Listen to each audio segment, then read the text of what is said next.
Mana qizlar, birinchi arizamni menga hech qanaqa xabar ham jo'natmasdan, na SMS, na telefondan uyga xat borgan, shundoq olib borishgan. Mana bularni o'ziga ham jinoiy javobgarlik, jinoiy ish ochish kerak. Lekin bizda qonun ishlamayapti. Har doim menimcha qonun katta odamlar uchun ishlaydi, oddiy xalq har doimgidek azoblanib yuraveradi. Bu tepada o'tirganlar nima vakolati bor bunaqani olib borishga? Shundoq mana o'qib olinglar qizlar. Bizda xabarimiz yo'q olib borishgan ishi. 4 kunda. Turkiyada men hozir qo'limda isbot dalili ham bor-da.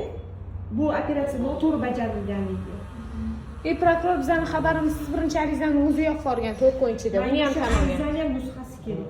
Pastda yozib ushbu javob xatidan norozi bo'lsangiz yuqoriga Biz 2 marta yozganmiz bunaqa arizani. Bizga qani javob?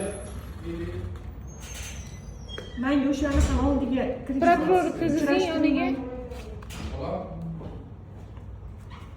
bo'ldi, g'ulom kelsangiz vaqtida bormi? Men qancha bo'lsa kutaman. 1 soatda keladi. Bo'ldi. Chiqib ketdi. bo'ldi 1 soatda keladi, 2 soatda keladimi?